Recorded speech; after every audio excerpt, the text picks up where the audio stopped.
Financial writer Wu Xiaobo once said, "I've met the majority of China's wealthiest elites, and almost none of them are truly happy. But there is one exception. The man on the cover, cigar in mouth, wearing that easy, carefree smile, is Ding Lei, the founder of NetEase. Pan Shiyi says he is the happiest man among entrepreneurs. Wang Xiaochuan says he is so detached that he simply doesn't care about where he stands in the pecking order. Rich and happy at the same time. How did he pull that off? And if you think he's just some laid-back, carefree, wealthy man drifting through life without a care in the world, you couldn't be more wrong. Can you believe it? This company, happily run by Ding Lei, stands as the single highest return on investment enterprise in the entire history of China's internet, bar none. Its stock was once dismissed by Wall Street as worthless paper. Yet, over the following 2 decades, it achieved an annualized 25.8% annualized, a legend that only Kuichao Mutai, among all of China, could rival. From the ruins nearly buried by its own executives, to a commanding business empire that stands above all others. Today, let's step into the magical 30-year journey of Ding Lei and NetEase. Let's take a closer look at this happiest billionaire and discover just what kind of extraordinary intelligence and quiet integrity lies beneath the surface. Welcome to the Soft Crash. I'm Fanko. This story begins with a young man from Fenghua who, in 1995, slammed the door on the system and walked away.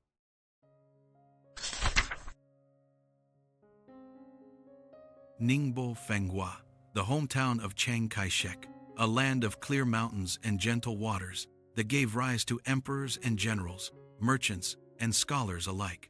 This is a place that Zhejiang people take pride in.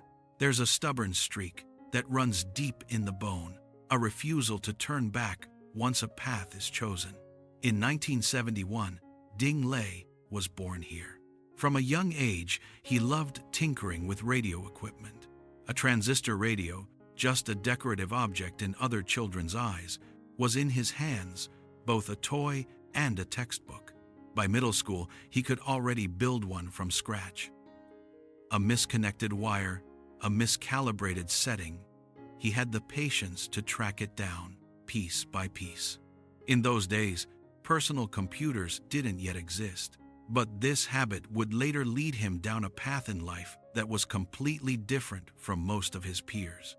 In 1989, Ding Lei sat for the college entrance exam. His dream school was Zhejiang University. This was the standard answer for kids from Zhejiang, the default dream shared by most Zhejiang parents. But his scores weren't good enough. In the end, he went to the University of Electronic Science and Technology of China in Chengdu. UESTC was a good school. UESTC back then, any student in China studying communications, engineering, or electronic information knew the weight that name carried. But for a Zhejiang kid who hadn't made it into Zhejiang University, there was always a quiet sense of having settled for something less. Once he enrolled, he discovered that UESTC had already launched a computer science program. He immediately wanted to transfer in. His parents said no. Their reasoning was this: sitting in front of a computer every day was like getting an X-ray every day, harmful to your health. By today's standards, that idea is obviously not scientific. But in those days, early CRT display technology was crude, and refresh rates were extremely low. The screen would flicker at a frequency visible to the naked eye, especially noticeable when viewed through a television screen. Staring at it for long periods, the headaches and red eyes were all too real. A parent's worry is never without reason. But for Ding Lei, no matter how sound his parents' reasons were, the outcome was the same. He was placed into the microwave communications program. Microwave communications, a field closely tied to national defense, border security, and remote mountain signal stations. After enrolling, Ding Lei asked around about where seniors had gone after graduation. Almost all of them had ended up in remote areas.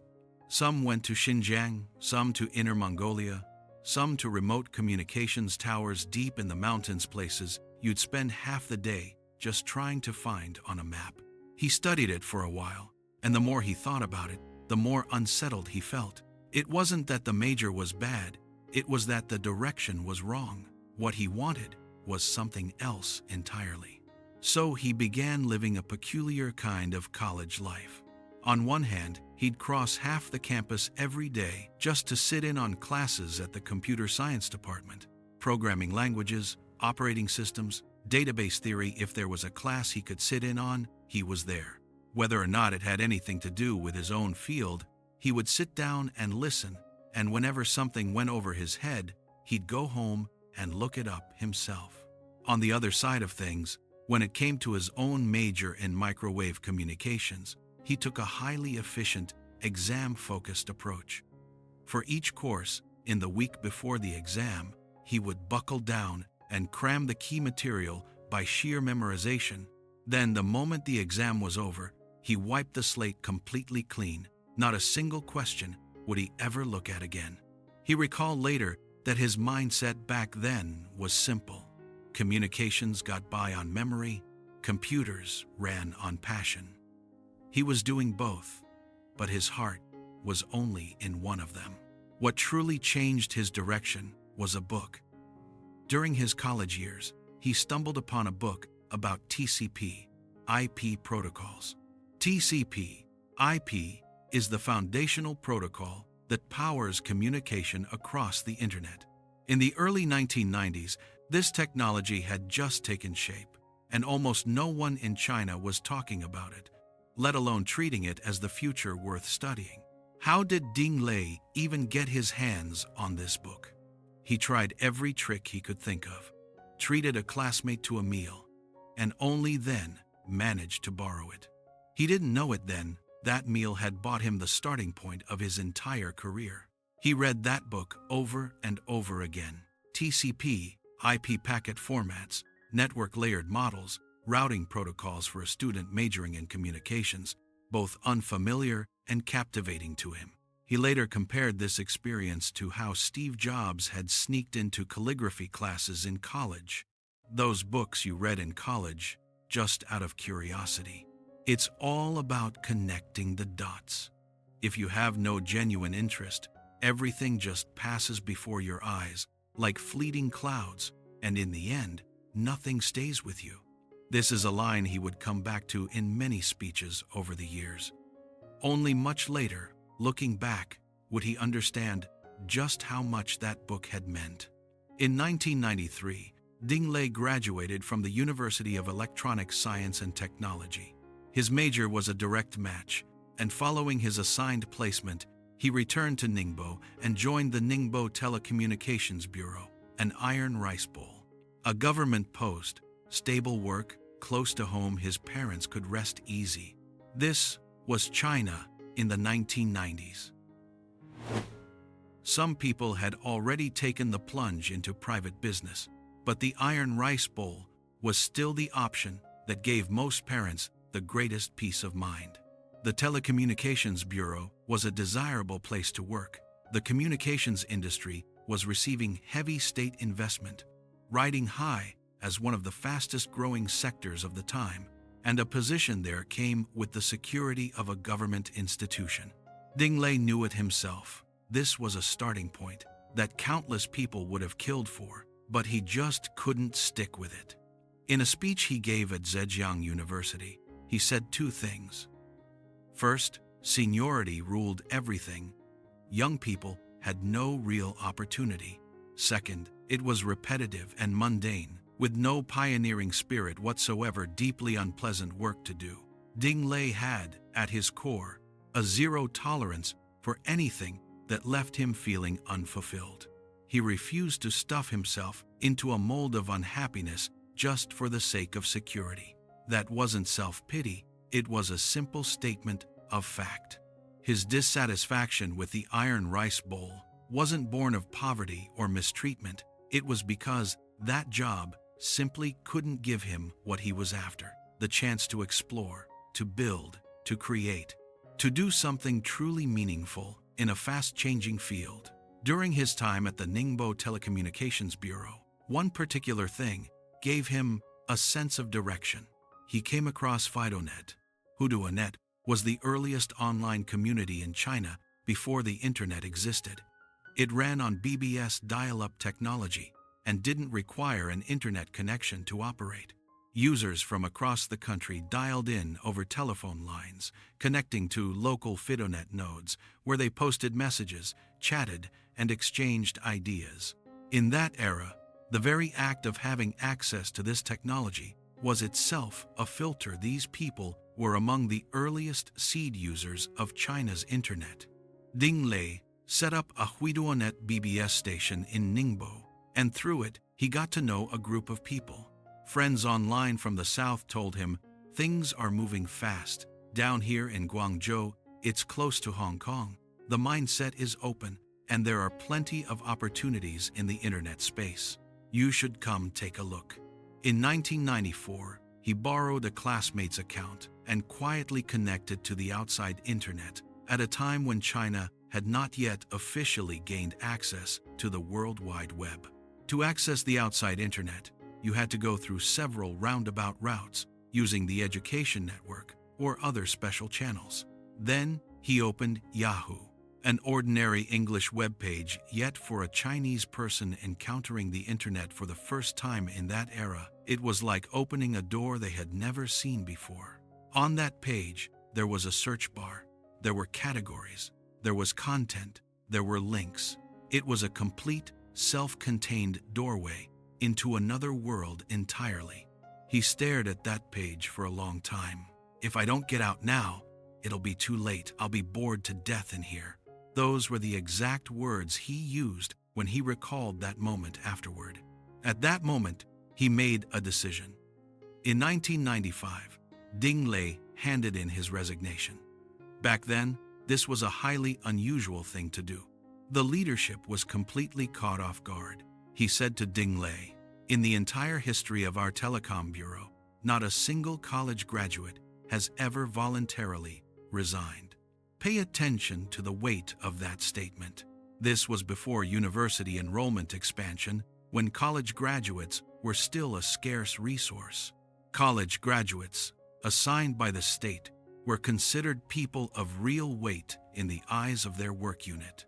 The leader's next words sound like a joke today, but back then, they were said in complete seriousness. "The state didn't train you for nothing. Pay me 10,000 yuan in training fees, and you're free to go." 10,000 yuan. In 1995, an ordinary worker's monthly wage was only a few hundred yuan. Where would Ding Lei get 10,000 yuan? And even if he had it, he wasn't about to hand it over. He thought it over, then gave his boss an answer. "Then, I'm not coming in tomorrow. I won't bother with the formal resignation process either." And with that, he picked up his suitcase, boarded a green train, and headed south to Guangzhou. Half a month later, the Ningbo Telecom Bureau issued an official notice. Ding Lei had been absent without leave for over 2 weeks and was hereby dismissed. This was the record left in the first official file of his adult life, dismissed from his work unit. As it turned out, he would never need that file again.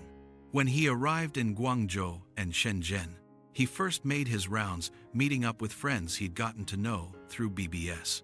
Among them was one who lived in Shenzhen and had quite a reputation on ChinaNet because he ran a luxury BBS station with 4 dedicated lines, an exceptionally impressive setup for that era.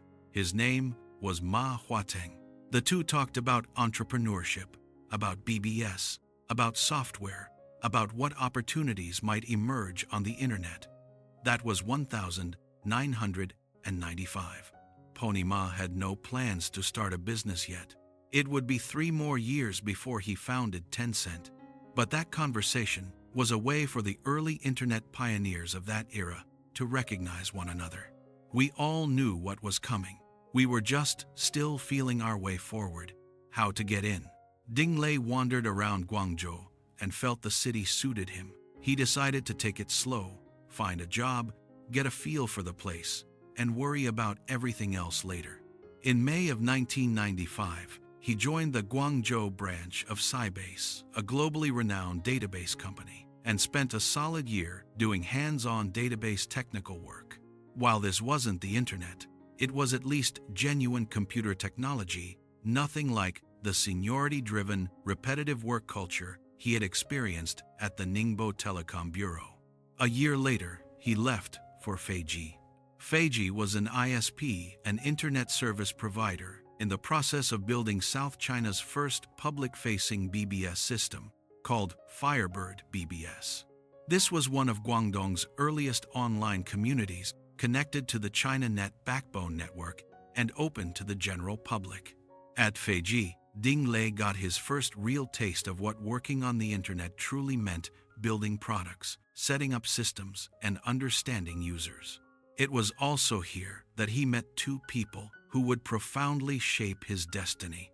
One of them was Zhang Jingjun, the director of Guangzhou Telecom's data branch, who held control over the entire city's internet access operations. The other was a young man named Zhou Olin. The two hit it off immediately and decided to go out on their own. 1997. Guangzhou, Taobao Road. Ding Lei rented a 20-square-meter room to serve as both office and dormitory. The two of them hauled their bags inside, sat cross-legged on the floor facing each other, and talked for a long, long time. Each of them came up with a name. Ding Lei said, "The company name has to have the word net in it. We're an internet business." Zhou Juolin spoke up. "Then let's call it Wang Yi, making it easier for everyone to get online." And just like that, the name was born. NetEase. The literal meaning: making the internet easy. The registered capital was 500,000 yuan money Ding Lei had scraped together over the years, piece by piece, borrowing from friends to make up the difference. He held 70% of the shares. Zhou Juolin came in with technical expertise, taking 30% without putting in a single cent. 2 people, 1 room, 500,000 yuan. That year, the total number of internet users in China was fewer than 620,000. For most Chinese people, the internet was still a foreign concept, a word they had barely heard of. But Ding Lei couldn't wait any longer, and this was still 6 years before he would become China's richest man.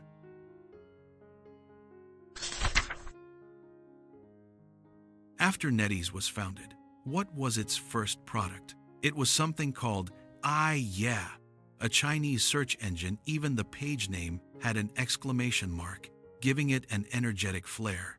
Once the product was ready, Ding Lei took it to a Guangdong Telecom trade show. He stood at the booth for an entire day. Not a single person stopped to make a purchase.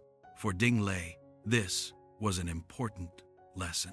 He realized something. Even the finest wine needs to be found. Having a great product doesn't mean customers will come knocking on their own. But he also realized something else. He needed to find someone willing to give him a chance. The year was 1997, and Ding Lei was 26 years old. On a sunny afternoon, he straightened his clothes, gathered a thick stack of documents, and walked into the Guangzhou Telecommunications Bureau building, and found the office of Zhang Jingjun, the director of the Data Sub-Bureau. He knocked on the door. He pushed open the door and walked in. He didn't introduce himself as being from NetEase back then. Nobody knew what NetEase was. The title he used instead was Assistant General Manager of Fiji Corporation.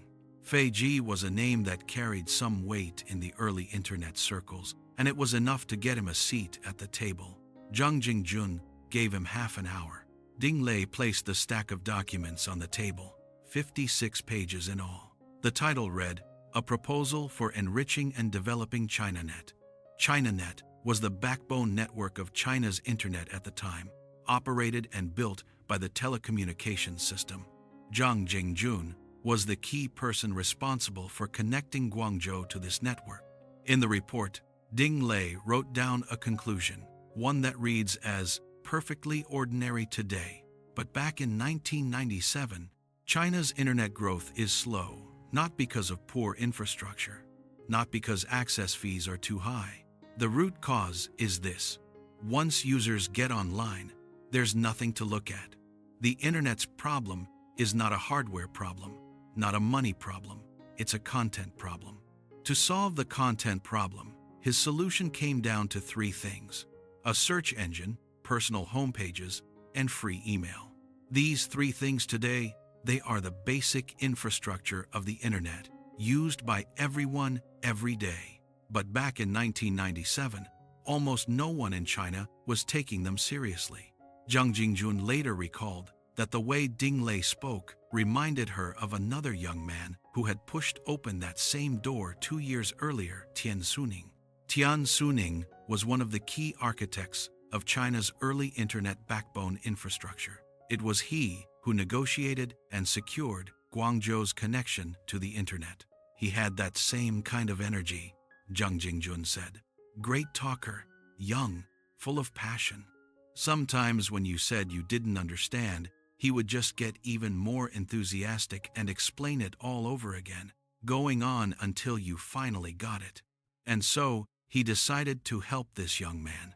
But the level of support far exceeded anything Ding Lei had anticipated. Zhang Jingjun didn't just throw him a few minor policy perks. She made the call right then and there. Free office space for NetEase, free landlines, free broadband connected to the backbone network, and a server with an 1.8 gigabyte hard drive, which was considered quite a lavish setup at the time.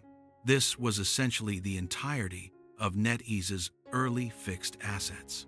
Ding Lei later recalled that he had one thought at the time: I'm here to contribute to ChinaNet for you, and I'm not even asking for a salary. That sounds a bit brazen, to say the least. But there was some truth to what he said. He never mentioned compensation. What he presented was a proposal, one that said, this is what China's internet needs, and I'm the one to build it. In that era, this kind of pragmatic blurring of boundaries was a hallmark of the wild frontier age. Nobody talked through the question of ownership. Nobody signed any partnership agreement. Just get it going first. Sort out the details later. And from that point on, NetEase set up its office inside the Guangzhou Telecom building. Word spread gradually on the outside. What exactly was the relationship between this company called NetEase and the Telecom Bureau? How did they end up working out of the Telecom Bureau's building? Must have some serious connections. Ding Lei kept a low profile and never bothered to explain. All his energy back then was poured into building the product. At first, they built a personal homepage. Service users could create their own web pages for free, something like an early ancestor of what we now know as Xiaohongshu or Moments. After the servers went live, user numbers were slow to climb. Ding Lei came to a realization: if he wanted to grow, he couldn't just sit back and wait for users to find him. He put up tens of thousands of yuan to run ads on prominent ISP platforms of the time, Hathaway and ChinaNet. It worked. Users started coming in, slowly but steadily. But his eyes were already looking in another direction: email. In late 1997, he came across a number from across the ocean, Hotmail, a free email service from the United States. Launched in 1996, it had amassed nearly 10 million users in just a year and a half. In late 1997, Microsoft acquired it outright at a valuation of $400 to $500 million. It was the biggest acquisition in the internet world at that time, and it sent shockwaves across the entire industry. Hotmail had done just one thing: made email free. Every email service before this either charged you money or put up barriers to get in. Hotmail said, "Come on in, it's free."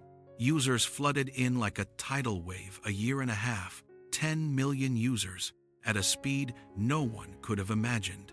Ding Lei's thinking at the time was straightforward. On the Chinese internet, there was not a single free Chinese language email service truly open to the general public. We'll be the ones to build it. His first thought was simple: just buy a licensing agreement from Hotmail. He reached out to them directly, asking whether they'd be willing to license their system for Chinese users. The reply came back with a price tag: a licensing fee of $2.8 million, plus an installation service charge of $2,000 per hour. Ding Lei reached into his pocket and felt what little money he had. "We'll just have to build it ourselves." He turned to Zhang Jingjun, requesting to draw on resources from the Telecom Bureau to support the development of a Chinese email system.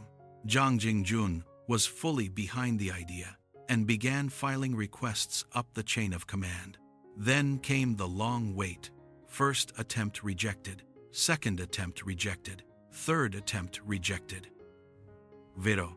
Zhang Jingjun submitted the proposal 12 times in total, and every single time the answer came back the same: denied. Behind all of this lay a piece of history that gave everyone a headache. Not long ago, when NetEase launched its personal homepage service, one user included a link on their page to a foreign website. When someone clicked on that link, explicit content appeared. Someone reported it. The Public Security Bureau showed up at the Telecommunications Bureau, and the telecom officials were summoned for an informal talk with authorities. The whole ordeal dragged on for a long time, and everyone up the chain was rattled. And now here comes another proposal: a free email service, a personal use product with no profit motive, carrying all kinds of potential content moderation risks. Who would be responsible if something went wrong? Rejecting it was the rational choice. But Zhang Jingjun wasn't willing to let it go. He came up with another way.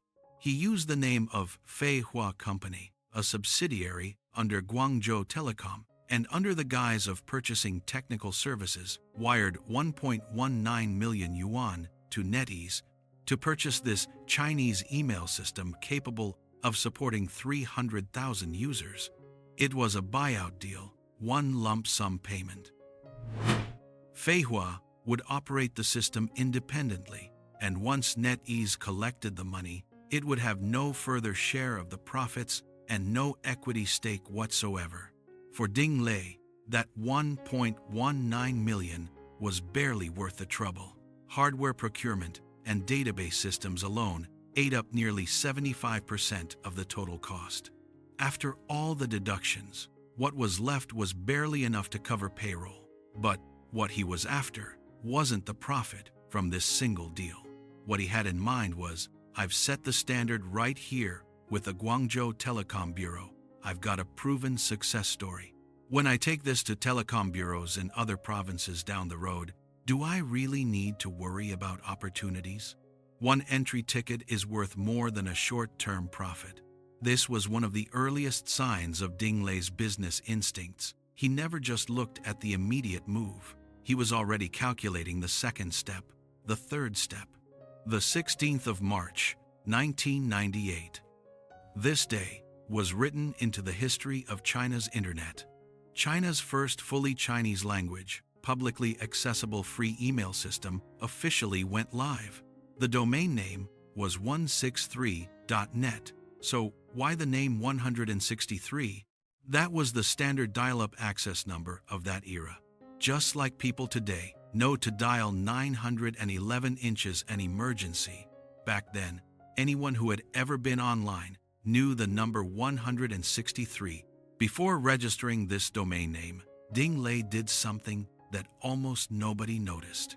He noticed that domain names on the foreign internet were all in English, and numeric domain names were virtually unregistered because numbers carry none of the meaning that words do. People in the English-speaking world simply had no interest in them. Late one night, he quietly opened his computer, logged into an international domain registration platform, and typed in one by one. 163.com vacant, no one had registered it. 163.net vacant, no one had registered it. 188.com vacant, no one had registered it. 166.net empty, no one had registered it. He went through them one by one, and the more he registered, the more excited he got. He lay down to sleep but couldn't, so he got back up and kept going. 126.com, 135.com, 130.com. A few had already been snatched up by foreigners, and he missed out on those. But the ones he did get were more than enough. 163.com, 163.net, 188.com, 166.net. These domain names would later become extraordinarily valuable assets during the years of NetEase's rapid business expansion. This was a first-mover advantage he had built alone, one man, one computer, one late night, at virtually zero cost. Once the email service went live, the response exceeded everyone's expectations. Users back then had never seen anything like it. Free, no application required. Just open a browser and sign up in a minute or two. You had your very own email address. That feeling, as Ding Lei would later describe it, was like owning your own little piece of territory on the internet. Users poured in wave after wave, and the registration numbers climbed fast. In less than 6 months, 300,000 registered users. The servers crashed under the load. The team was caught completely off guard, scrambling through the night to expand capacity again and again. After 163.net blew up, the first reaction from the internet world wasn't congratulations, it was criticism. Wang Zhidong, founder of Sina, came out swinging publicly. 163.net had set a bad precedent. His logic was this: not only would it be free, it would also support POP3, the most cutting-edge email protocol at the time, which meant that from that point forward, the entire industry was forced to follow suit, and no one could ever charge users for email again. With this one move, you've blown through everyone's commercial bottom line. Ding Lei said, then let it be. Users are what matter most. Once 163.net built its reputation, clients started coming to them. Capital Online bid $100,000 to purchase this email system outright. Jinling Online and Nanjing Shangdu Information Port soon followed, launching their own email services, all built on NetEase's underlying technology. Ding Lei took that one system and sold it multiple times over, recouping his costs, building his reputation, and establishing relationships with telecom bureaus across the country. At the same time, he had already set his sights on the next move. In 1998, he came across a figure somewhere. An overseas portal website was pulling in over $250,000 a month in advertising revenue. They did D. That translated to over 2 million yuan. It hit him building great content. Building a great portal wasn't just about reputation. It could be a real business. He began layering all kinds of content and features on top of the personal homepage: news, entertainment, sports, relationships, games, a comprehensive portal website, slowly taking shape. In 1998, CNNIC selected the top 10 Chinese websites, and NetEase took first place. At the award ceremony, Ding Lei had no idea the evaluation was even happening. It was an overseas client who called to tell him, "You've already been named number 1. In 1999, he attended the award ceremony in person, and standing on the stage, he said, "If we were to draw a comparison with real estate, a web portal is the most valuable real estate on the internet." That year, he was 28 years old. From a 20 square meter rented room to winning first place in the top 10 Chinese websites for 2 consecutive years, from just 2 people at the start to a team of over 20 employees, revenue of 6 million, profit of 4 million, gross margins exceeding 70%. Every single number was trending upward. But beneath this flourishing surface, a long, unresolved story was quietly drawing to its close. Zhang Jingjun, the woman who had helped NetEase rise from nothing, who bypassed her superior's approval, the director of Guangzhou Telecom Bureau, who had secured NetEase's first development funds under the guise of a procurement deal, ultimately paid the price. Without completing the required approval from his superiors, he took it upon himself to sell 163.net to Shenzhen Xinfei Network for over 50 million yuan.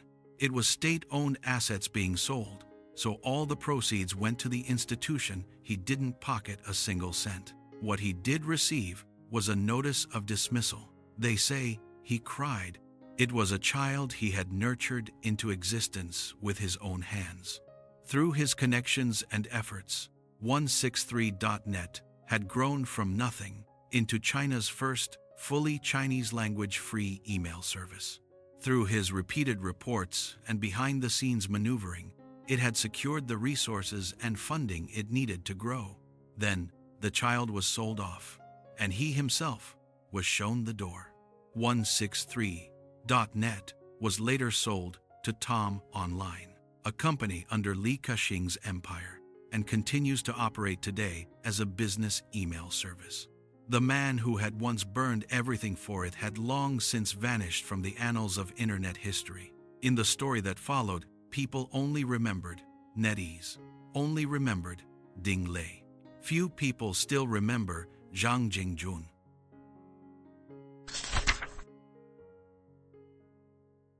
Ding Lei made up his mind. NetEase could not remain just a Guangzhou company.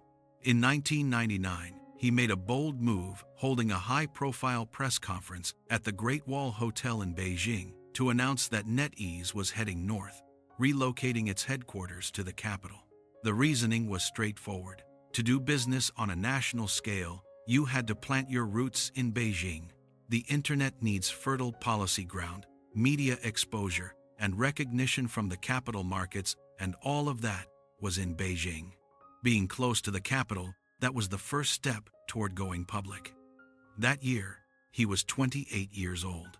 He was already the founder of a site that had claimed the top spot in CNNIC's Chinese top 10 websites for 2 consecutive years, and the man who had built China's first fully Chinese-language free email service. But he knew that building a portal required more than just good products. He needed a real ticket into the international capital markets. And he was clear-eyed about one thing: Guangzhou had its limits. In Guangzhou, internet talent was already hard to come by, and those who could read Wall Street financial reports and negotiate with foreign investors were even rarer. To attract top-tier capital market talent and maintain frequent dealings with overseas investment institutions, staying in Guangzhou had become a liability. It wasn't that Ding Lei didn't want to stay in the south. That was where he had started, where he felt at home, where he trusted the business soil beneath his feet. But he could see it clearly. The next step forward required Beijing. He began assembling a team with genuine international flair. Soon, 2 names appeared on NetEase's executive roster. One was Guan Guoguang, a holder of a master's degree in industrial management from the University of Arizona, a former financial analyst in New York, the kind of man who had seen how Wall Street operated, someone who could read and talk through English financial statements. The other was He Haiwen, who had worked for years at Bear Stearns and had a deep mastery of capital operations. She came on board as NetEase's CFO. The 2 also shared another identity. They were husband and wife. They joined the company one right after the other. Ding Lei brought Guan Guoguang on board as senior vice president, while He Haiwen took the role of CFO. A Wall Street power couple, bringing with them the rules and playbook they knew so well, walked through the doors of NetEase. Their mission: to help Ding Lei take the company all the way to the Nasdaq. The speed at which they moved caught everyone off guard. Within a year of joining the company, the couple had guided NetEase through 3 rounds of funding. By the time it went public, NetEase had raised a total of $155 million. In that era, raising over $100 million was a number that turned heads across the entire internet world. The dot-com bubble was inflating wildly at its peak, and capital was practically flowing out on its own. Whoever could catch this wave had a shot at claiming the spotlight. The entire world had fallen into a kind of collective frenzy. The Nasdaq index nearly doubled from early 1999 to March 2000. Venture capital was pouring wildly into anything that carried the word internet. Many companies hadn't even figured out how they were going to make money, yet their valuations had already shot through the roof. Ding Lei was right in the middle of it all. He saw it clearly, and yet he stepped right in. One of those investments came from a woman. Her name was Xu Xin. The woman who would later be known as the Queen of Venture Capital was, at that time, still largely unknown. In 1999, she invested $5 million in NetEase, one of the most pivotal early bets that would define her legacy. Many years later, the fund she managed, Capital Today, had grown into one of China's premier private equity firms, and that $5 million became one of the early footnotes to all her future achievements. With the money in place, even bigger moves were on the horizon. In March of 2000, Ding Lei brought in 2 more pivotal figures. One was Lai Qingfei, a professional manager who came from Saatchi and Saatchi Advertising, a Hong Kong native with brand marketing experience at major corporations, a textbook example of the internationalized executive track, and was appointed CEO. The other was Chen Suzhen, a Taiwanese national who came from Far East Tone Telecommunications, where she had served as vice president of marketing, and was appointed COO.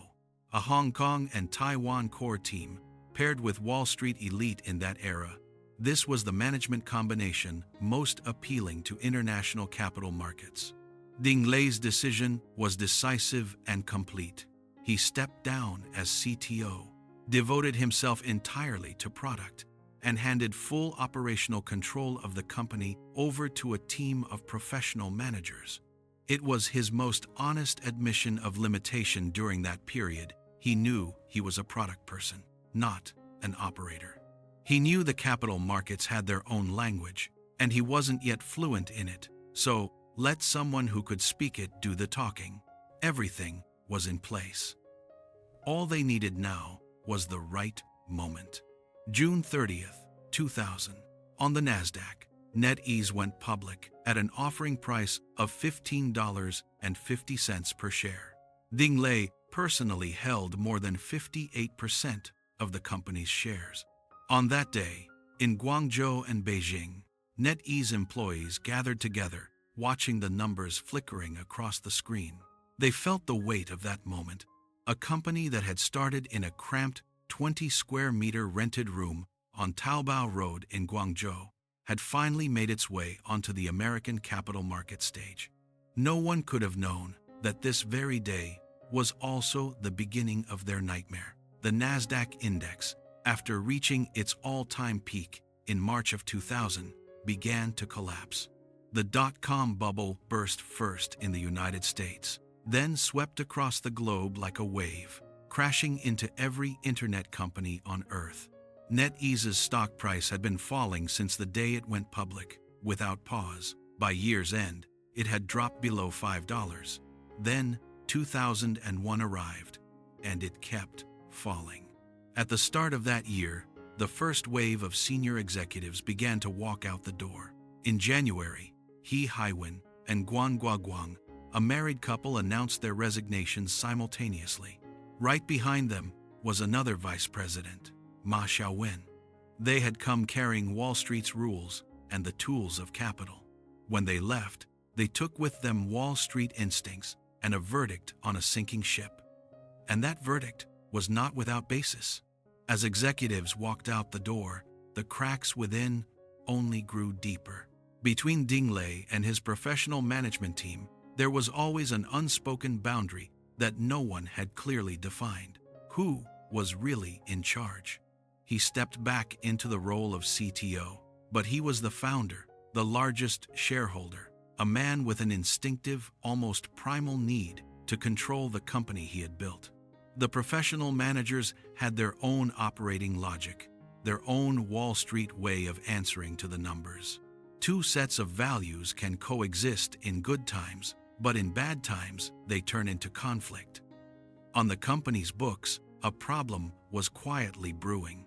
The finance department had booked a batch of advertising contracts as revenue before the deals were even closed. Some of those orders hadn't been signed yet. Others had never been agreed upon at all. And some were nothing more than verbal promises, with no written contracts to back them up whatsoever.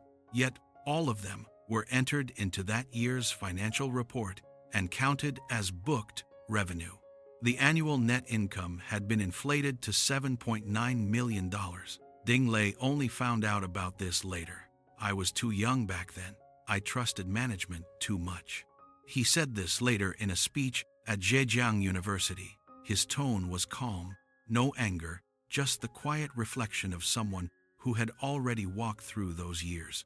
A brief, calm summary of his own youthful naivety. The day the announcement went out, NetEase's stock was suspended. That suspension was like toppling the first domino.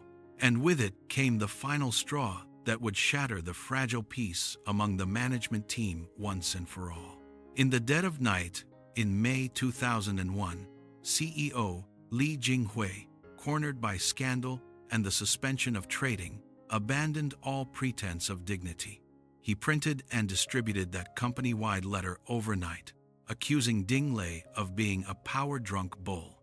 Anger, fear, and finger-pointing had sent the company's top leadership into complete chaos. If you think the drama ended once those anonymous letters were confiscated, then you're seriously underestimating just how unhinged things had gotten at the top of NetEase. Just days after the letter was confiscated, Ding Lei issued the order to have him removed, sending security guards to personally escort Li Jinghui out of the building. But Li Jinghui had seen it coming. He had actually hired a big, burly private bodyguard who stood in front of him like an iron tower.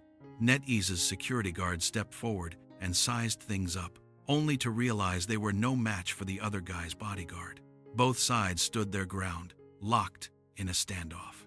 The office of a NASDAQ-listed company had turned into a gangland standoff straight out of a triad movie. Taking in the scene before him, Ding Lei didn't fly into a rage. He stood to the side, turned to the employees around him, who had long since been struck dumb by the spectacle, and called out with a mix of mockery and weary resignation, "Come on, come see the gorillas. Everyone, come look at the gorilla." This was the daily reality of NetEase's top management. At the time, the company's market cap had fallen to just $20 million. 1 week later, the company announced that Li Jinghui and Chen Shuzhen had resigned from their positions as Chief Executive Officer and Chief Operating Officer, respectively, effective immediately. On that very same day, another piece of news broke. iCable Communications announced that it was temporarily suspending its plans to acquire NetEase. That was the moment Ding Lei came closest to the exit, during the darkest stretch the company had ever seen. Before this, when NetEase's market cap had fallen to just over $20 million, Cablevision made an offer of $85 million, a price that was more than 4 times the company's book value. Negotiations had progressed almost to the finish line. Then, the financial scandal broke. China Net Broadband wanted to include a clause in the contract stipulating that if NetEase's total revenues from the prior year were found to be in question, legal action could be pursued accordingly. At the same time, investigators uncovered a hidden liability on the books. The cash flow looked healthy on the surface, but there were holes buried underneath that no one had disclosed. Ding Lei refused to accept that clause, and just like that, the negotiations fell apart. In July 2001, NetEase filed restated financial reports. Annual net revenue cut nearly in half, from $7.9 million down to $3.7 million. Immediately after, Nasdaq suspended trading on the stock. NetEase's last traded price, before the suspension, 65 cents. The entire company, valued at just $20 million, down 97% from its peak. In 2001, Ding Lei was 30 years old. He stood alone in the rubble, watching everything he had built brick by brick over 4 years collapse right beneath his feet. The thought of selling the company had begun to turn seriously in his mind. But what he didn't know was that a turning point was already just 2 steps away.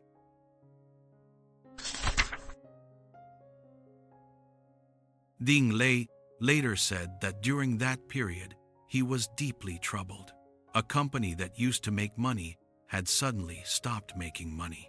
Your employees have lost faith in you, the market has rejected you, and you yourself don't even know which direction to go.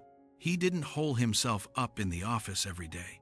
He went to the villages surrounding Guangzhou, alone, walking into all kinds of small shops, pulling ordinary people aside and asking, "How do you make your money?"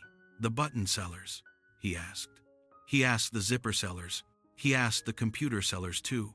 How big is the market? How much can you make in a year? How do you find customers? He went through it all, one conversation at a time. His thinking was straightforward. For any business, the most fundamental responsibility is to turn a profit. Without profit, you simply don't survive. He needed to find a path that would keep the company alive. It was during this period that he noticed something. China Mobile had started offering SMS services. Each text message cost users 10 cents. The carrier's cost was 5.5 fen. 4 fen was pure profit. Ding Lei ran the numbers. NetEase had a massive base of registered users, free email service, personal homepages, and a wealth of content resources. If every month they could earn just 1 yuan from each user, the company could break even. It's such a simple 4-cent business. He later said this in a speech at Zhejiang University. It wasn't some grand strategy, just a precise business judgment. At the end of 2000, China Mobile officially opened its doors to the public, calling for partners to join its Mobile DreamNet initiative. The terms were surprisingly generous. Of the mobile Monternet's value-added service revenue, service providers would take 85%. China Mobile would take only 15%, a smaller cut than what Apple would charge years later. NetEase signed up immediately. SMS subscriptions, ringtone downloads, MMS services, one feature after another, went live. For 5 yuan a month, users could subscribe to weather forecasts, entertainment news, and even send messages to their QQ friends via SMS. This was an era with no smartphones, no WeChat. Every text message that could cross the screen was a real connection. Users poured in.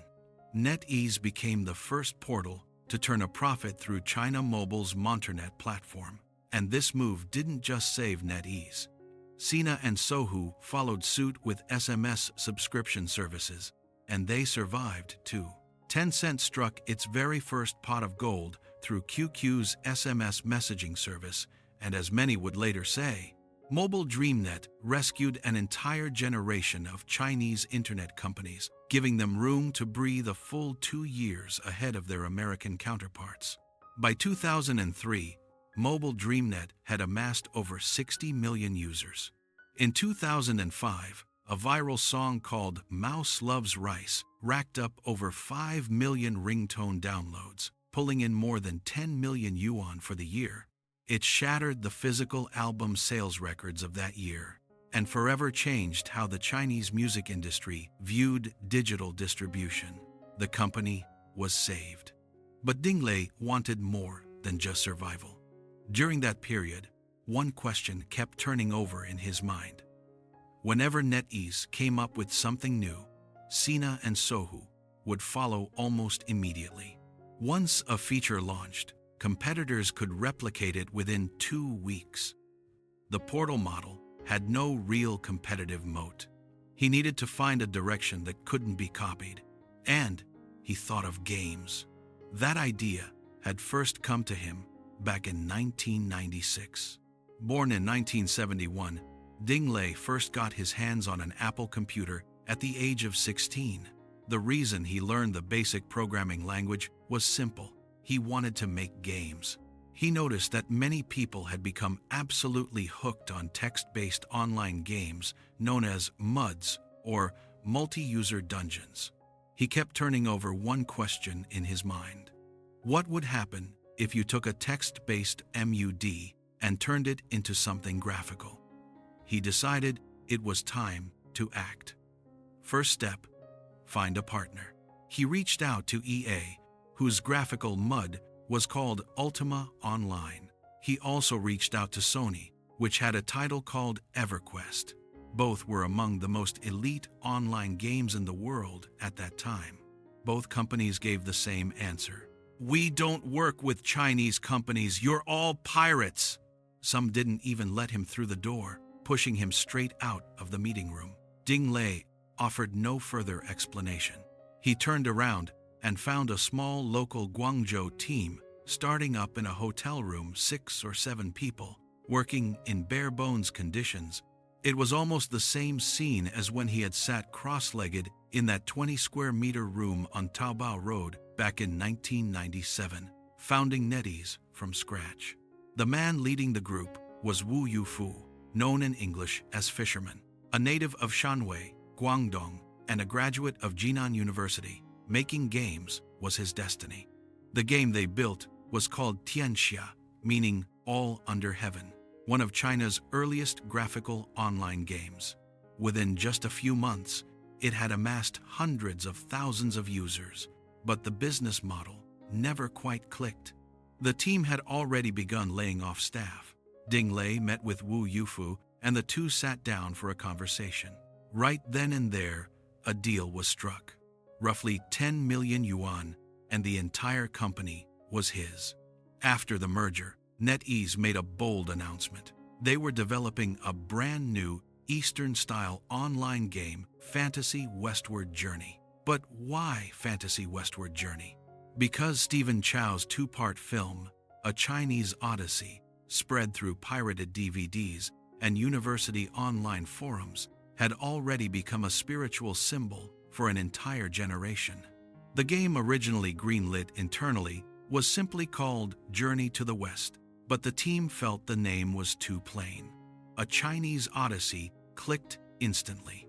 Not just the name, NetEase went straight to the source, securing Stephen Chow's official endorsement and bringing him on as the face of the game. They held the launch event right at the entrance of Tianhe Computer City in Guangzhou.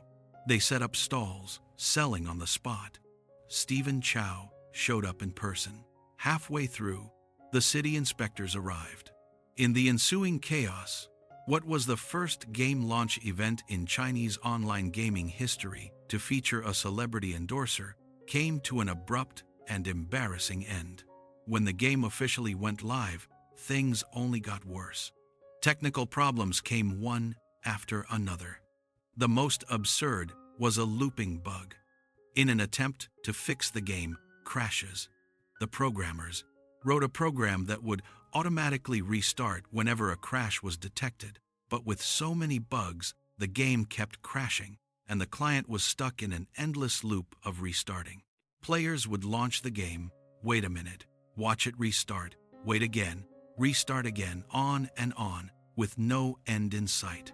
The concurrent player count, which had started at 5,000 or 6,000 at launch, slowly dropped to 2,000 or 3,000. That number couldn't support any business logic whatsoever. It was right at this moment that Micro, the head of technology, resigned. Wu Yufu had already left as well. The co-founders were gone, every last one of them. Ding Lei had all but given up. They'd even brought in Stephen Chow. They'd survived the city inspectors. None of it worked.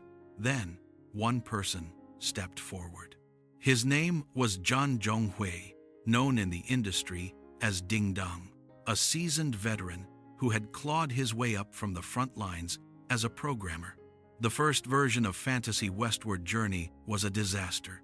He went to Ding Lei and said just one thing: "Give me one more shot." Ding Lei said yes. Ding Dong brought in another key figure, Yun Feng, the head of the Hangzhou R&D Center. The two of them teamed up and started over from scratch. At the same time, Ding Lei pursued a two-pronged approach.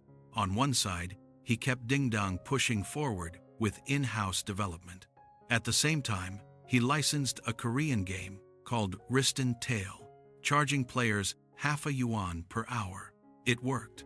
That bought him some breathing room and secured his footing before pushing forward. During the development of Fantasy Westward Journey 2, Yun Feng made a decision that was remarkably ahead of its time, encrypting the game's data packages. Before him, almost no one in China's online gaming industry had ever done this. Without encryption, players could crack the source code, and cheating ran rampant. Stone Age Online had collapsed for exactly this reason, hemorrhaging its player base. Yun Feng said, "Fix it at the root." This was the first time in the history of Chinese online gaming that client data packets were systematically encrypted. That decision spared Journey to the West Online 2 countless headaches in the years that followed. On the 15th of August, 2002, the game officially launched its paid service. For the pricing question, Ding Lei turned to Duan Yongping for advice. Duan Yongping said, "Set it at 40 cents an hour." That was a full 10 cents more than the Korean licensed games on the market. Duan Yongping's logic was simple. If it's a great game, players won't care about that extra dime. Pricing it a little higher actually signals to players that you believe in what you've got. And besides, if you make money, you'll have the resources to keep making the game better and better. Ding Lei took that to heart. 4 jiao per hour, firm and non-negotiable. And he held the line on no monthly subscriptions.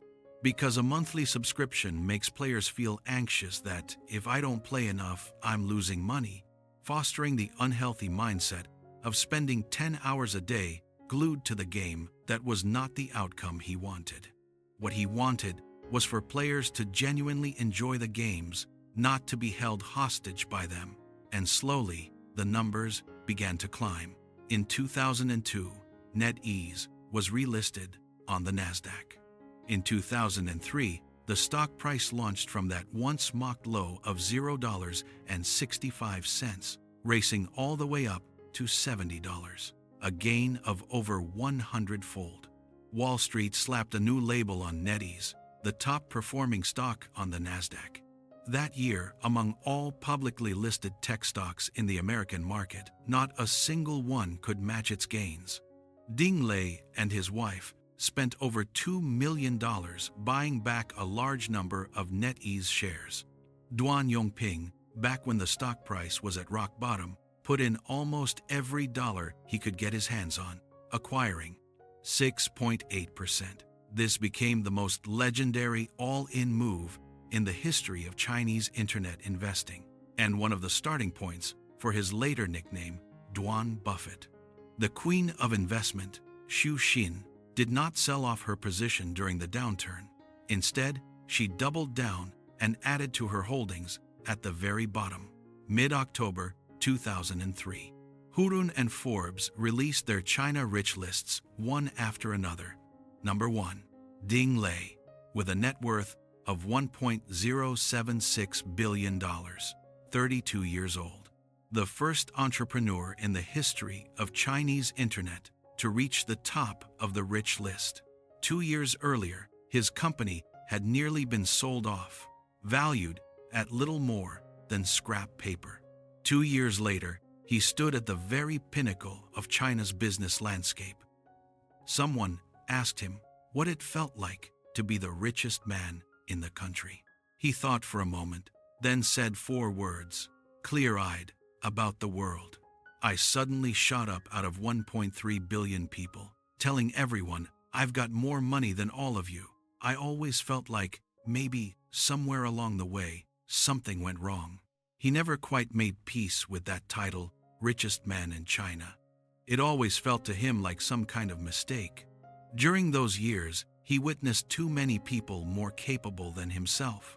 Huawei had risen from nothing and stretched its telecommunications networks across the globe. Zhongqingho had pushed Wahaha's mineral water into remote county towns in Xinjiang, where even Coca-Cola hadn't reached. That kind of grip over distribution channels is not something a company like NetEase could ever imagine. When it came to his title as richest man, he spoke about it plainly and without pretense.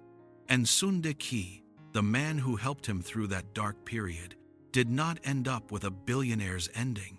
In September 2001, Sun De-bi was handed the reins in a moment of crisis. Stepping in as NetEase's acting CEO, Ding Lei moved the product and engineering teams back to Guangzhou, taking the helm on product himself.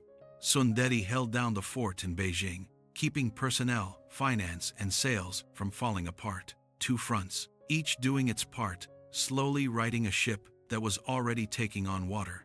In 2003, Sun De-bi was named one of Business Week's Stars of Asia. 2 years later, in September 2005, Sun De-bi passed away from cancer at the age of just 38, while still in office. Many people said it was the years of relentless, grueling work that broke him. In photographs, he was in his mid-30s, yet his temples had already turned gray. That generation, the ones who first lifted NetEase from the rubble of the early internet, many of them never lived to see how the story ended. But the story kept going. A bigger chapter was already on its way.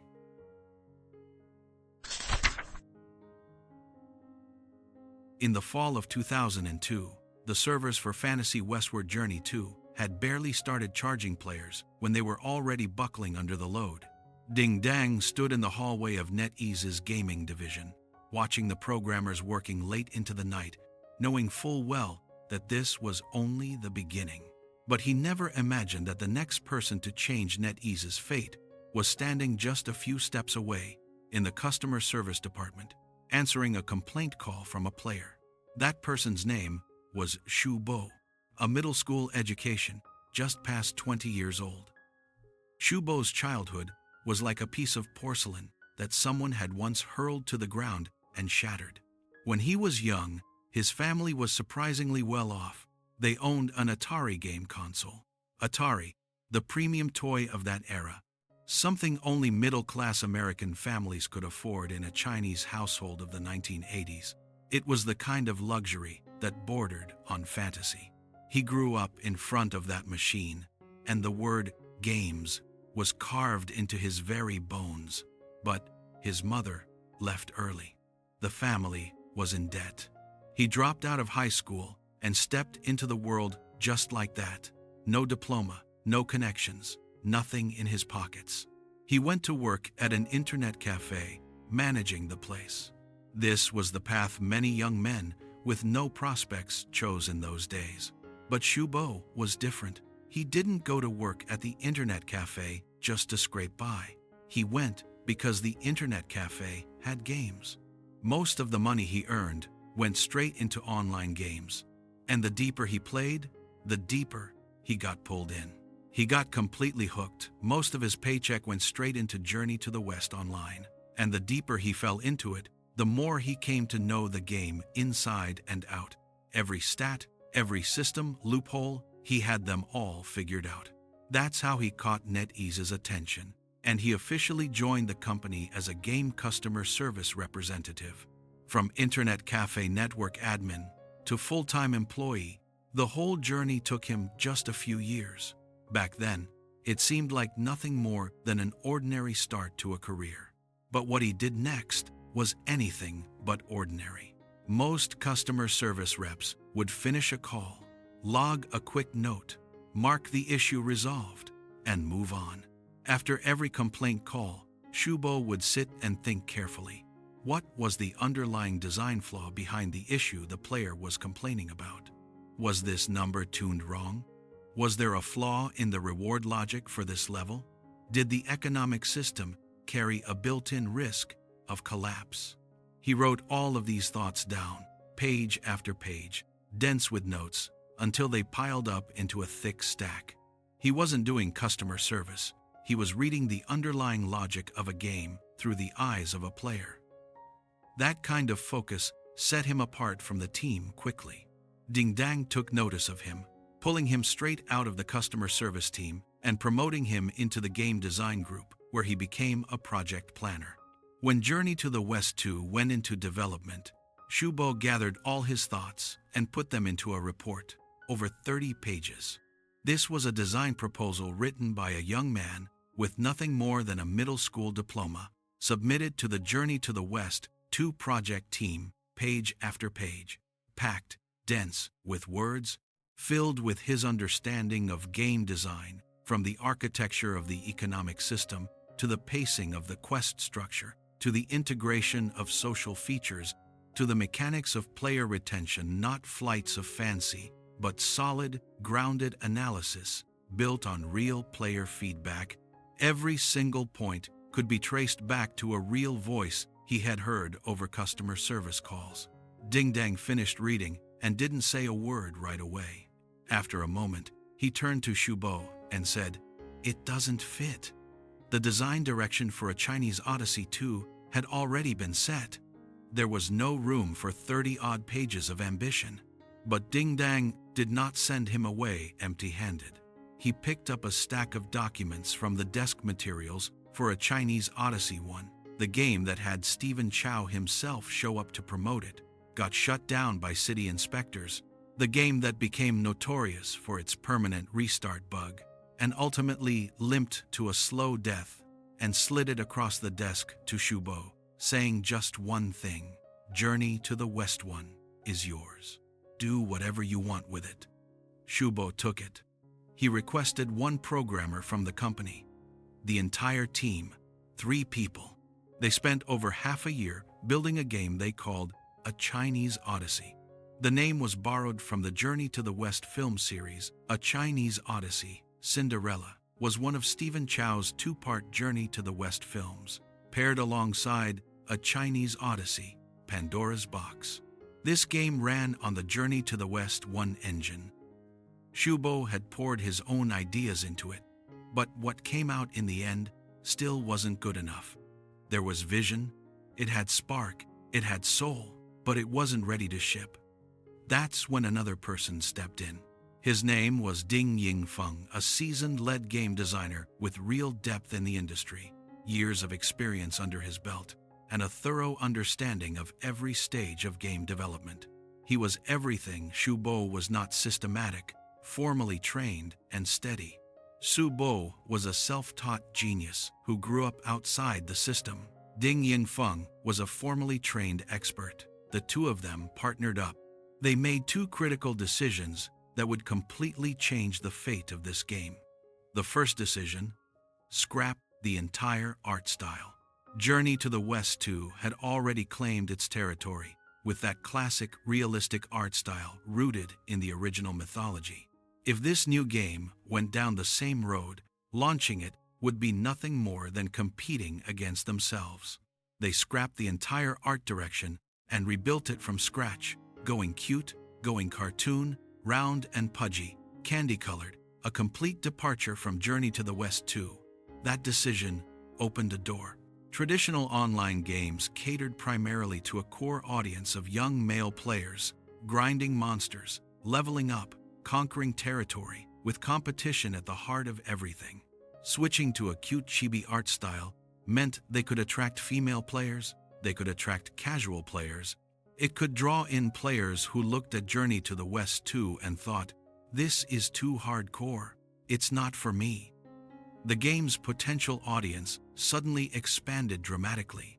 The second decision: to give the game a completely different soul. In that era, The core logic of Chinese online games was almost singular: grind monsters, level up, conquer cities, seize territories. Legend of Mir was like this. Elf was like this. Virtually every game followed the same formula. Shubo wanted something different. He wanted to build a small society inside the game. A mentor system.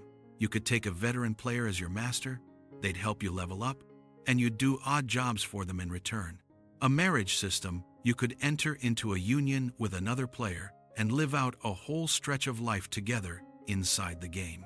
Brotherhood system. You can become sworn brothers with other players, watching out for each other through thick and thin.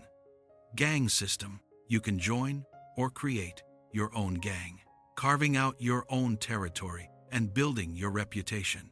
The commerce system. You could run a business inside the game, gathering herbs to sell to other players, crafting equipment for those who needed it, living the quiet, steady life of a merchant without fighting a single battle. Years later, people would coin a term for something like this: the metaverse. But this was 2003. Shubo and Ding Yingfeng had already built one. They gave this game a name: Fantasy Westward Journey. On January 16, 2004, Fantasy Westward Journey officially went live as a paid service. No one could have predicted what was about to happen. Players came flooding in like a rising tide. By its second anniversary, Fantasy Westward Journey hit 1 million concurrent players. A domestic game had never reached that number before. The previous record holder had been a Korean licensed game. That was something foreign, carrying Korean art styles, Korean design sensibilities, Korean gaming culture. Fantasy Westward Journey, on the other hand, was a homegrown Chinese product rooted in the story of Journey to the West, rooted in the emotional memory of Chinese players. It got there by following a completely different playbook from anything coming out of the West or Japan or Korea. And not long after that, monthly revenue broke through the 100 to million mark. And not a single cent of that 100 million came from loot boxes or pay-to-win bundles. There was no such thing as top-up spending or pay-to-win mechanics back then. Fantasy Westward Journey ran on a simple model: charging by the hour, 40 cents an hour every minute, every dime earned through real time spent in the game. 1 million players, buying point cards every day, logging in to play, logging out when they're done, then coming back the next day. That's how they stacked up that 100 million, one card at a time. By today's standards, this sounds almost like a myth. But behind every myth, there is a carefully engineered, underlying logic. Fantasy Westward Journey has been running for over 20 years, and there has been almost no inflation. The in-game economy has held together for 2 decades without collapsing. This caught the attention of many economists, who made a point of studying Fantasy Westward Journey's monetary mechanics and produced a substantial body of papers and analytical articles. The conclusion they reached was this: the economic system of Fantasy Westward Journey maps directly onto the macroeconomic framework of a small nation. It has a currency issuance mechanism, it has inflation control, demand regulation, and a model for wealth flow between social classes. Can you understand how remarkable that is? Let me put it in perspective with a comparison. In 2011, there was a game called Mabinogi Heroes. When it first launched, players could exchange 100 yuan for 35 million gold coins in the game. That was a pretty reasonable exchange rate. Players felt they were getting their money's worth. But 1 year later, on that same server, how much in-game gold could that same 100 yuan buy you? 16 billion. Within a single year, the in-game currency had lost over 4,000 times its value. Zimbabwe-style hyperinflation had come to life inside a video game. For those players who had bought in early, everything they had worked so hard to accumulate became worthless overnight. The in-game economy collapsed, players fled, and the servers went dark. Fantasy Westward Journey took a different path entirely. On the currency supply side, strict control.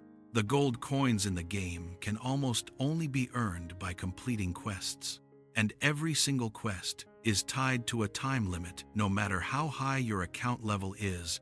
Some tasks take 1 hour, and that means exactly 1 hour. No shortcuts, no way to speed it up with real money. It doesn't matter how much cash you throw at it, that 1 hour cannot be bought away. This mechanism works just like Bitcoin's proof-of-work design.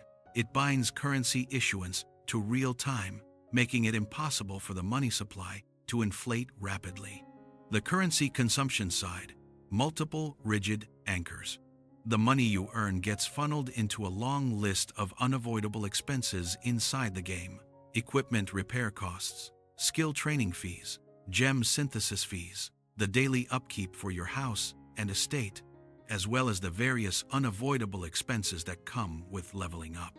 These essential expenditures continuously drain the currency players have accumulated, preventing it from piling up and becoming a breeding ground for inflation. Class balance. The top 20% sustaining the bottom 80%. This is the most brilliantly crafted element in Fantasy Westward Journey's design. There's one type of player, busy with work, short on time, but earning decent money, willing to spend real cash on game cards to get the equipment and resources they want in the game.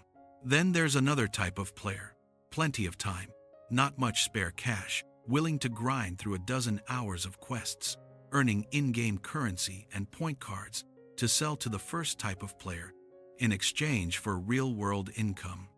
These two types of players, through the official trading platform, formed a self-sustaining market within the game. Players with money bought everything they wanted. Players with time earned everything they wanted through the game. No one was forced to leave. Researchers have run the numbers. In Fantasy Westward Journey, roughly 20% of high-spending players are essentially subsidizing the gaming experience of the other 80% who spend little to nothing. The former paid money for better gear and faster progress, while the latter spent time grinding to earn point cards and keep playing. Two groups of people with different needs, yet sharing the same world, each getting exactly what they came for. This is a fundamental logic of market economics, embedded inside a game, and it has been running smoothly for over 20 years. According to relevant analyses, Fantasy Westward Journey has kept its in-game CPI hovering around 6% for years. When placed in the context of the entire history of human gaming, this is a number that commands nothing short of awe. The central bank governor of a game is someone who uses numerical design and economic modeling to maintain the stability of a virtual world. The tools they used were no different in essence from those of a national macroeconomic administrator. Over 20 years, the empire keeps running. In 2024, Fantasy Westward Journey's mobile game brought in 14 billion yuan for the year, while the PC version generated 7.7 billion yuan, a combined total exceeding 20 billion yuan. On the mobile side, it ranked 5th among all mobile games in China, and this is a game that was born in 2003. In July 2025, a full 23 years after its official launch, Fantasy Westward Journey was still releasing new expansion packs. 23 years, over 20 expansion packs, roughly one per year, continuously updated, never stopping. Many of the players who once got married, had children, and formed bonds of brotherhood in that very first server have now reached middle age, with children of their own. They dug up their old accounts and found that the gear sitting inside equipment from back then still worked on today's servers, still held value. A piece of gear earned 20 years ago, not scrap metal, but still a treasure. That kind of thing, measured against almost any other online game in existence, is nothing short of a miracle. Yet the true architect of this empire was already gone. Shubo was leaving NetEase, and NetEase offered him an annual salary of 5 million yuan to make him stay. He turned it down. His thinking was simple. A game that could pull in 100 million a month was something he and his team had built from the ground up. A 5 million a year salary just wasn't the kind of return he was looking for. He resigned and founded his own company, Douyi Network. Lei Jun was one of its earliest and most important backers, investing over 10 million yuan in the company's early days. But what Shubo took with him was more than just himself. The lead client programmer of Fantasy Westward Journey, the head of the marketing division, the key talent from the product design team, technology, marketing, design, 3 core pillars of the company. All of them left with Shubo. NetEase was thrown into shock. Ding Lei recalled afterward that this had caught him completely off guard. The first game from Douyi Network was called Dream World. Even the name seemed to echo Fantasy Westward Journey. Then came Shenwu, and that's when things really took off. In 2015, Douyi Network's revenue surpassed 1 billion yuan, with a gross margin of 98%. That number silenced everyone in the industry. Gaming was already a high-margin business, but 98% already surpassed the upper limit that most companies in the industry could ever imagine. In 2017, Shubo's personal wealth reached 28 billion yuan, placing him 9th on the list of China's wealthiest internet entrepreneurs. From a junior high school dropout who once worked as an internet cafe attendant to standing where he stands today, it took him roughly 20 years. That journey alone is the stuff of legend. But behind the legend, there is another side. In 2016, Douyi Network began preparing for its IPO.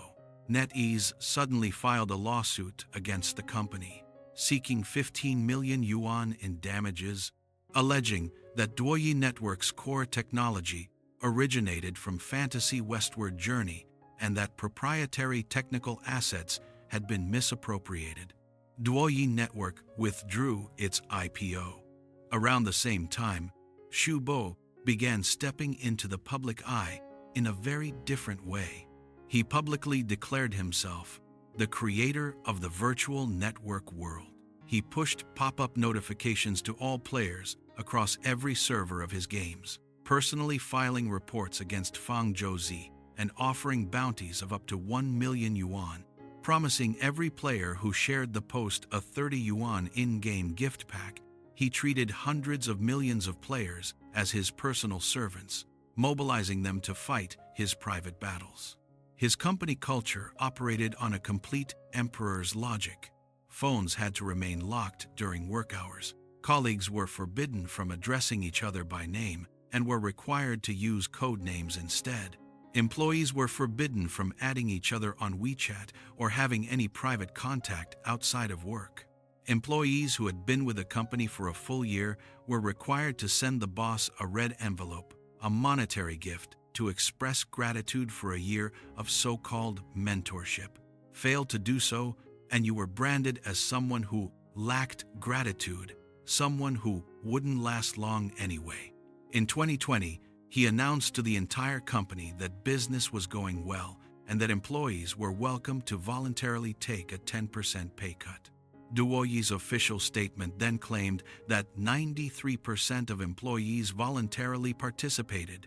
But when the media pressed further, it turned out that the remaining 7% had mostly already left the company, and a handful of others only managed to stay after writing self-criticism letters. In 2022, an employee who refused to be pushed out was locked in a small, dark room, no lights, no computer, no phone, for 4 full days, essentially held under house arrest. 4 days later, his wife called the police, and only then was he finally freed. This is what happened inside the real-world company built by the very man who designed the economic system of Fantasy Westward Journey, the system that allowed 20 million players to get what they needed in a virtual world, happening inside the real-world company, built by that very economic mastermind, the one who designed a self-sustaining society where 20 million players each found their place. Some say he won the game, but lost himself. Some say he never lost at all, that he simply applied the same logic from the game to the real world. Within his empire, he was always the creator. Fantasy westward journey is still running. That empire still stands. Only its true spirit has drifted further and further from the man who built it.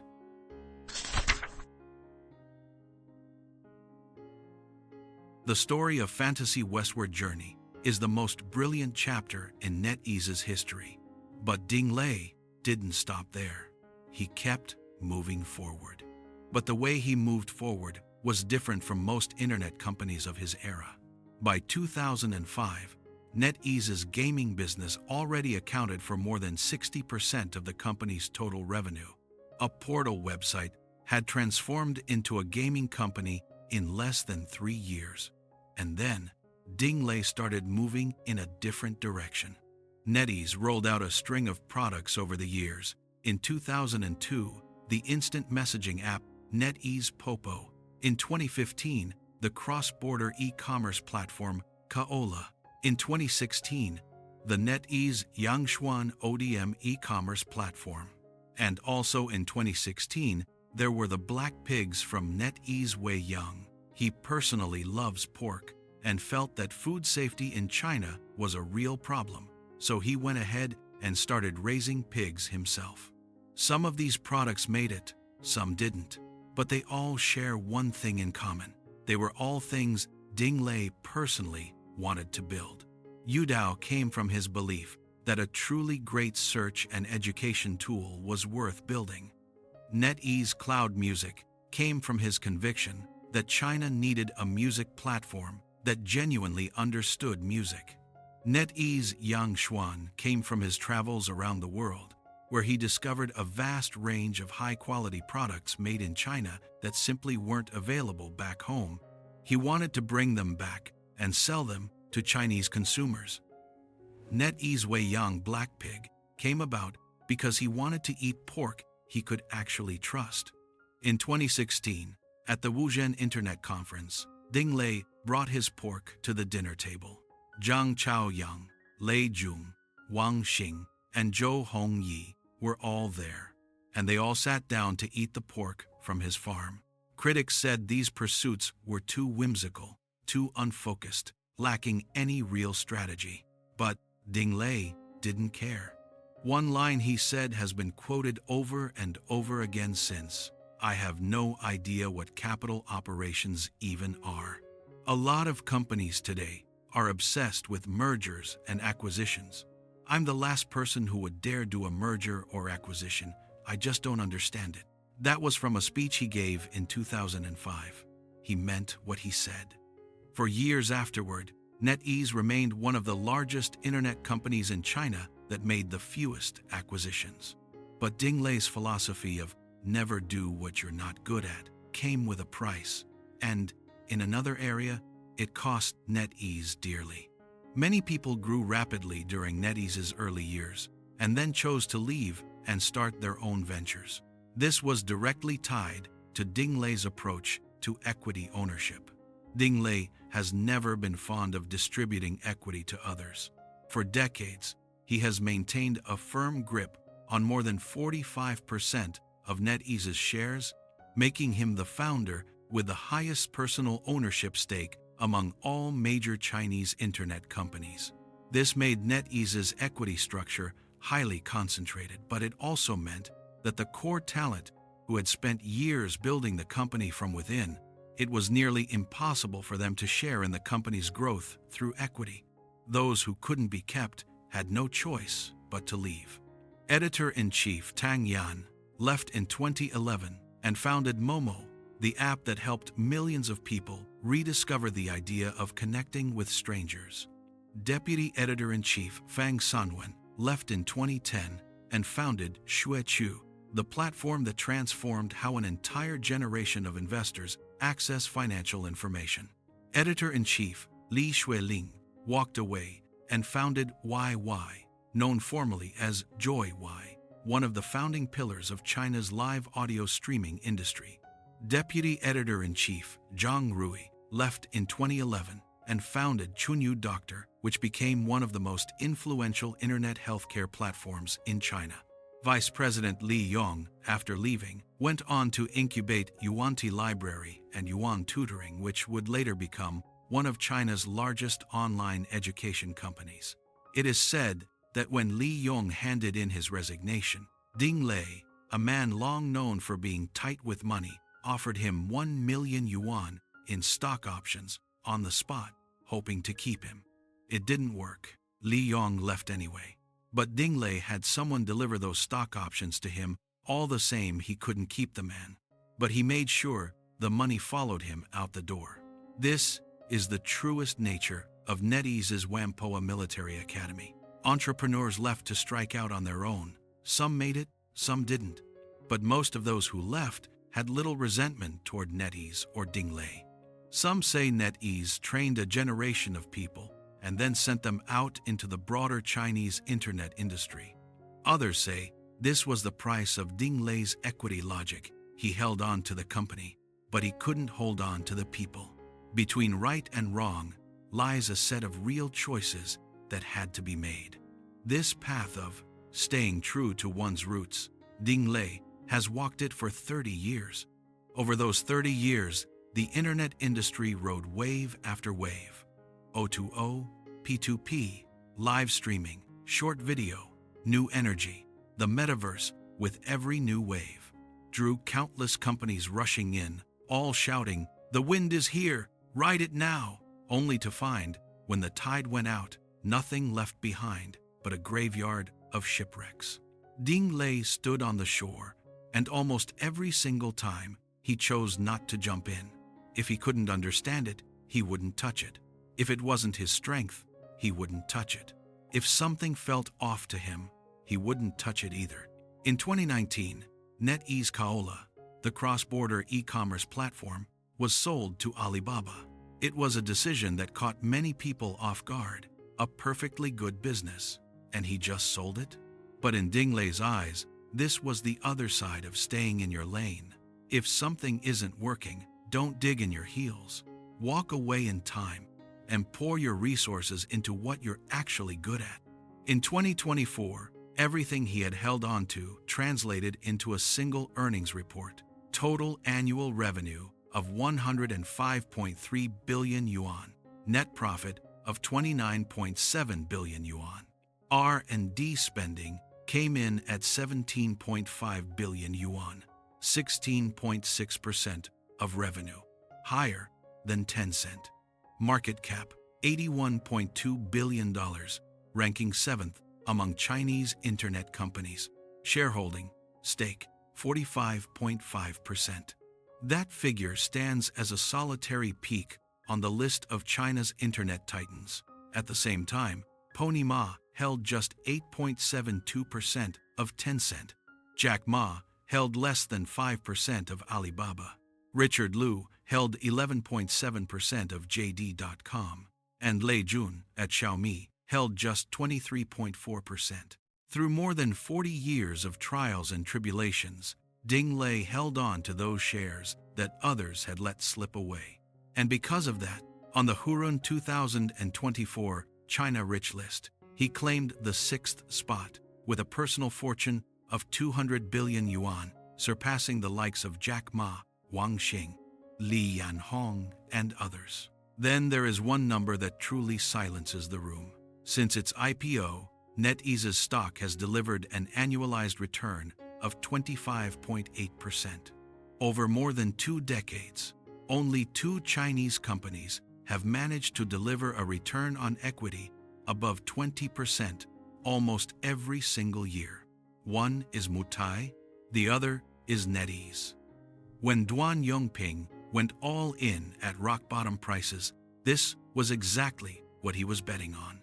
That wasn't luck. That was a deep reading of a company's fundamental logic.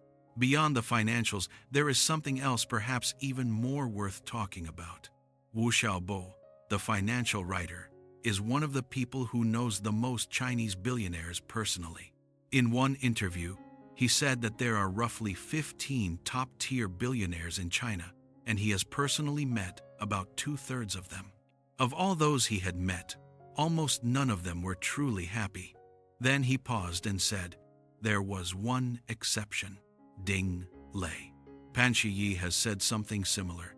Among all the entrepreneurs he's ever known, Ding Lei is the happiest one, always grinning and laughing, always thinking about happy things whenever we interact, always so relaxed and at ease. Those who have interacted with Ding Lei inside NetEase almost unanimously agree. The boss always seems to be in great spirits, cigar in mouth, wandering around, chatting with everyone, down to earth, no airs about him at all. There's a story that's been widely circulated. One time, Ding Lei was out at a bar with friends, and he brought along a bottle of red wine for everyone to taste and pass around. Then he asked, guess how much this bottle of wine cost? Everyone threw out their guesses, but not a single person got it right. Ding Lei finally revealed the answer. 100 yuan. That's just the kind of person he is. Not performing humility, not trying to stay under the radar. He genuinely believed that $100 bottle of wine could make for a perfectly good time. And that Rolex reportedly bought on a whim on the day NetEase went public, just to mark the occasion, was worn only that once. In his everyday life, he preferred a simple digital watch. He was a man who had drawn his own boundaries. These things I simply don't need that much of. Of course, that's not to say he never had his moments of indulgence. To get pork he could trust, he raised his own pigs. To give Chinese consumers access to quality, domestically made products, he built NetEase Yangshuan. To bring good music to young listeners, he built NetEase Cloud Music. To give young people in remote areas access to quality educational resources, he spent tens of millions creating open courseware. These things weren't necessarily the smartest business moves, but Ding Lei did them anyway. Not out of strategy, but out of a genuine conviction. I believe this matters, so I do it. Wang Xiaochuan, the founder of Sogu, once said something that perfectly captures this man. Ding Lei is truly above it all. He simply doesn't care about where he ranks in the internet world, how to consolidate resources. He simply doesn't care about any of that. Now, let's return to the question we raised at the very beginning. Why did Wu Xiaobo marvel that almost none of China's top billionaires seem truly happy? Yet he feels that Ding Lei is the one exception. The underlying secret to all of this really comes down to just two words: staying true. For the past 30 years, China's business history has been a wild carnival driven by raging hormones. The brutal warfare of the 1,000 Groupon battle, the subsidy bloodbath of O2O, the fever dream of P2P wealth, the bottomless traffic abyss of short-form video every time a new wave came crashing in. The sky was filled with frantic pigs, desperate to catch the wind, every major player scrambling to expand in a frenzy of fear, terrified that one misstep would leave them cast aside by the times without mercy. This is why even the wealthiest people in the world are not happy. Swept up in the currents of capital and desire, they slip on a pair of red dancing shoes they can never take off. Wealth becomes an ever-expanding number, and they themselves became prisoners enslaved to guarding those numbers. Ding Lei's happiness, however, comes precisely from his immunity to this kind of era FOMO, the fear of missing out. He doesn't need to fight anxiety, because from the very beginning, he refused to be held hostage by the times. The duty he spoke of wasn't a lack of ambition, it was something far rarer, a clear-eyed sense of boundaries, knowing your limitations, restraining the greed for expansion, and only earning money within the boundaries of his own understanding. When everyone else was fighting tooth and nail at the peak of every trend, NetEase never once joined the frenzy. Ding Lei stayed contentedly within his own comfort zone. He took gaming all the way down to its roots, building a miniature society that held its value for 20 years without inflation. He took music seriously and turned it into a sanctuary that has comforted countless people through their darkest nights. And even his venture into pig farming came down to one simple desire. He just wanted to eat a clean, honest piece of pork. Over the course of 30 years, he proved to this restless world a counterintuitive truth that the reason that 5-cent scrap of paper grew into a towering tree wasn't because he caught every wave at just the right moment. It was because he avoided every fatal temptation along the way. He never forced himself to fight battles he didn't understand, so he never burned out. He turned what he loved into a business that made sense on his own terms, so he stayed happy. Wealth is a territory seized through outward conquest. Happiness is the ease that comes from making peace within. Do you remember that story he told about the red wine? That bottle of red wine, 100 yuan when it was served. Everyone at the table tasted it and said it was quite good. But the moment they found out the price, did that same sip suddenly taste different? The wine didn't change. What changed was your expectation of it. And finally, I want to leave you watching this right now with one question. The joy Ding Lei has carried through these 30 years, could it be that his happiness over these 30 years comes down to this, that he never put a price tag on the cup of wine in his hand, and so he's always been able to drink it with joy? So, what about the glass you're holding right now in your own heart? What price tag have you put on it? Feel free to share your thoughts and answers in the comments below. That's the story of Ding Lei and NetEase. I'm Fanko, and I'll see you in the next one.